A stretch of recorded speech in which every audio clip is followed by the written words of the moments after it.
అసలు చంద్రబాబు గారి వ్యూహం ఏంటి? యోగా డేని ఎందుకు ఇంత పెద్దగా చేయాలనుకుంటున్నారు? మోడీని ఆహ్వానించడం వెనుక రహస్యం, రాజకీయ కోణం ఏమిటి? దీనివల్ల రాష్ట్రానికి జరిగే లాభాలు ఏంటి? అలాగే చంద్రబాబు మాస్టర్ ప్లాన్ ఏంటి? ఇలాంటివన్నీ ఈ వీడియోలో చూద్దాం. జూన్ 21ని అంతర్జాతీయ యోగా దినోత్సవంగా దేశం మొత్తం జరుపుకుంటుంది. కానీ ఈసారి ఏపీ ముఖ్యమంత్రి నారా చంద్రబాబు నాయుడు మాత్రం దీన్ని ఎంతో ప్రత్యేకంగా జరుపుతున్నారు. విశాఖపట్నంలో గ్రాండ్ స్కేల్ లో మోడీని ఆహ్వానించడం, బిగ్ ఈవెంట్స్ ప్లాన్ చేయడం, దీని వెనుక ఏమైనా రాజకీయ గేమ్ ఉందా? అసలు చంద్రబాబు గారి ఆలోచన ఏమిటి? ఈ వీడియోలో దీన్ని పూర్తిగా విశ్లేషిద్దాం. యోగా డే అంటే ఏంటి? దాని ప్రాముఖ్యత. యోగా డే అనేది భారతదేశ సాంప్రదాయాల్లో బోధనలో ఒకటి. 2015లో ప్రధాని మోడీ గారి పిలుపుతో జూన్ 21న యునైటెడ్ నేషన్స్ యోగా డేగా ప్రకటించింది. అప్పటి నుంచి ప్రతి సంవత్సరం దీన్ని మోడీ గారు గ్లోబల్ లెవెల్లో ప్రమోట్ చేస్తూ వస్తున్నారు. మానసిక ఆరోగ్యం, శారీరక స్థైర్యం, జీవన నైపుణ్యాలు పెంపొందించడంలో యోగా కీలక పాత్ర పోషిస్తుంది. అయితే దీంట్లో చంద్రబాబు గారి వ్యూహం ఏంటి? యోగా డేని ఎందుకు ఇంత గట్టిగా ప్లాన్ చేశారు? చంద్రబాబు గారు విజనరీ పొలిటీషియన్. ఆయనకు ఇన్నోవేషన్,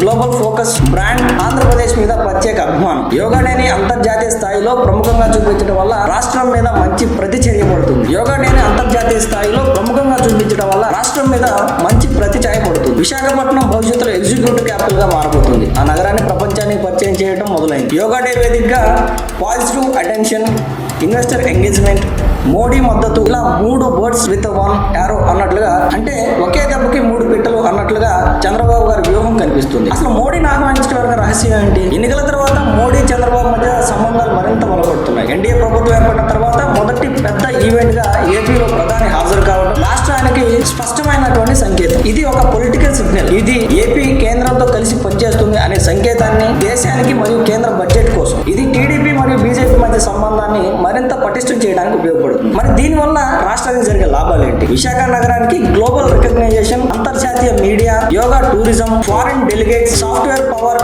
సాఫ్ట్ పవర్ డిప్లొమాస్, భారతీయ సంస్కృతి ప్రదర్శన ద్వారా దేశాన్ని కొత్త కోణంలో చూపించగలగడం. ఆర్థిక ప్రయోజనాలు ఏంటి అంటే ఈ ఈవెంట్ ద్వారా వచ్చే టూరిజం ఆదాయం, హోటల్ ఇండస్ట్రీని, ఎస్ఎంఈని అభివృద్ధి జరుగుతుంది. ఇన్వెస్ట్మెంట్ క్లైమేట్ కూడా మెరుగుపడుతుంది. విశాఖ మీద ధనవంతుల కంపెనీల దృష్టి పడుతుంది. రాజకీయంగా కూడా చంద్రబాబు గ్లోబల్ లీడర్ ఇమేజ్ బలపడుతుంది. ఇక చంద్రబాబు మాస్టర్ గనక ఒక్కసారి గమనిస్తే ఇది ఒక యోగా డేనే, కానీ దీని వెనుక చంద్రబాబు గారి మాస్టర్ ప్లాన్ మాత్రం పెద్దది. ఇది ఆయన రాజకీయ పరిపక్వత, రాష్ట్ర అభివృద్ధి పట్ల ఉన్న నిబద్ధతకు నిదర్శనం. యోగా అనేది శరీరానికి మాత్రమే కాదు, రాష్ట్రానికి కూడా చైతన్యవంతం చేయగల శక్తి వాడాలనేది చంద్రబాబు గారి వ్యూహం. మీకు కనుక ఈ విశ్లేషణ నచ్చినట్లయితే ఒక లైక్ చేయండి, షేర్ చేయండి.